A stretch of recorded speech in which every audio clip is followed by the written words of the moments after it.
Good morning students. आज हम लोग लेसन 30 द बेबी पढ़ेंगे और यह बेबी एक कविता है, मीन्स पोइट्री है। और इस चैप्टर में ग्रामर के रूप में आपका इंटेरोगेटिव सेंटेंस दिया हुआ है। इंटेरोगेटिव सेंटेंस का हिंदी अर्थ होता है प्रश्नवाचक वाक्य, अर्थात ऐसे वाक्य जिनसे प्रश्न पूछे जाते हैं। और sentence which are used for asking a question are called interrogative sentences।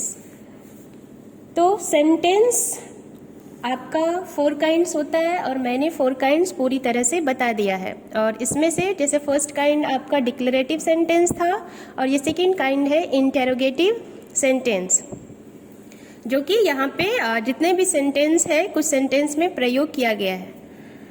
अब इस कविता को पढ़ने से पूर्व हम लोग न्यू वर्ड्स को जान लेते हैं, उनका हिंदी अर्थ को। तो फर्स्ट वर्ड है बैंड, मीन्स बंधन होता है। ब्लिस मीन्स मुस्कुराहट, खुशी या आनंद।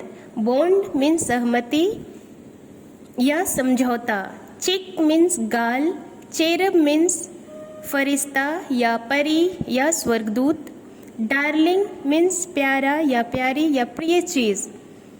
फोरहेड मीन्स मस्तक या ललाट। पियरली मीन्स मोती की तरह।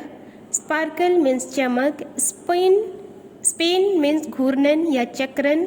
स्टैरी मीन्स तारों की तरह या तारों सा।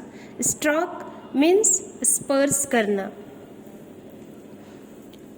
तो यह कविता बेबी पोएम लिखा गया है जॉर्ज मैकडोनाल्ड के द्वारा। मतलब इस कविता का पोएट है, कवि है जॉर्ज मैकडोनाल्ड।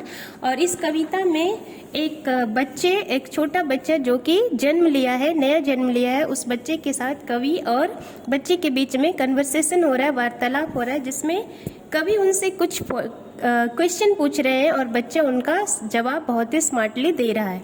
तो चलिए हम लोग कविता को पढ़ते हैं। Where did you come from, baby dear?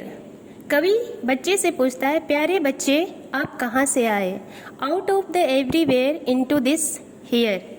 बच्चा जवाब देता है, मैं वहीं से यहाँ, उसी संसार से वहीं से आया जहाँ से सब लोग आए हैं। Where did you get those eyes so blue? अब कवि बच्चे से पूछता है कि आपने ये नीली आंखें कहाँ से पाई? Out of the sky As I came through, उसी आसमान से जहाँ से मैं आया। What makes the light in them sparkle and spin?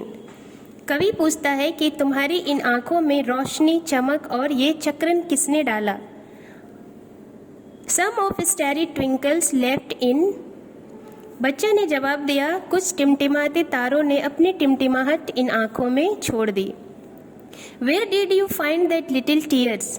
कवि ने बच्चे से पूछा, इन आँखों में ये थोड़ी सी आंसू आपने कहाँ से पाया? I found it waiting when I got 3। बच्चे ने जवाब दिया, मैंने पाया इसे जब मैं यहाँ आने का इंतज़ार में था। What makes your forehead so smooth and high? आपकी ये जो ललाट है, ये मस्तक है, इन मस्तक को इतना स्मूथ और ऊंचा किसने बनाया? इस soft hand stroked it as I went by. एक मुलायम, एक कोमल हाथ ने मुझे, जिसके द्वारा मैं भेजा गया, उसने प्यार से स्पर्श किया और यह मुझे स्मूथ एंड हाई फोरहेड मिल गया। व्हाट मेक्स योर चिक like a warm white rose?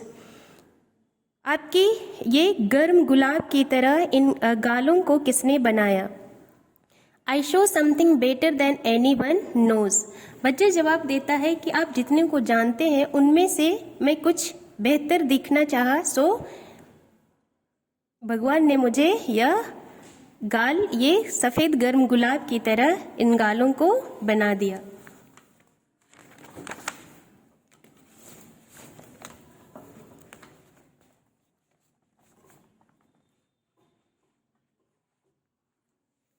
Whence the three-cornered smile of bliss? अब कवि बच्चे से पूछता है कि ये 3 कोने वाली मुस्कुराहट, इन मुस्कुराहट को आपने कहाँ से पाया? 3 angels gave me at once a kiss। बच्चे ने जवाब दिया, 3 परियों ने मुझे एक साथ किस किया और मुझे यह स्माइल मिल गया। Where did you get these pearly ears? यह मोतियों सा कान, मोती सा जड़ा हुआ कान, ये आपने कहाँ से प्राप्त की?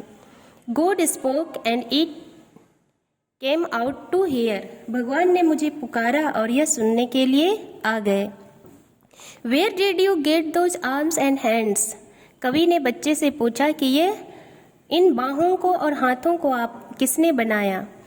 Love made itself into bonds and bands, बच्चे ने जवाब दिया, प्यार के बंधन और सहमति ने इसे खुद ब खुद बना दिया। Feet whence did you come you darling thing, कवि ने बच्चे से पूछा, ये जो तुम्हारी प्यारी प्यारी पाँव है, जो बहुत ही प्यारा है, ये कहाँ से आया? From the same box as the cherub's wings, बच्चे ने जवाब दिया कि उसी संदूक से आया जहाँ जिस संदूक में परियों के पंख होते हैं। How did they all just come to be you, लेकिन ये सारे आपको ही, आपके पास ही कैसे आ गए? God thought about me and so I grew, भगवान ने मेरे बारे में सोचा, सो मैं यहाँ उत्पन्न हो गया। But how did you come to us you dear, लेकिन प्यारे बच्चे आए तो आए, आप हमारे बीच क्यों आए, कैसे आए?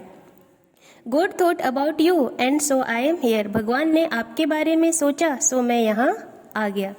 तो ये कविता थी जिसमें कि एक कन्वर्सेशन था कवि और एक छोटा, एक नया जन्म लेने वाले बच्चे के बीच में, जिसमें कवि ने बहुत सारे सवाल किए और बच्चे ने उस सारे सवाल के बहुत ही अच्छा से जवाब दिए। Thank you.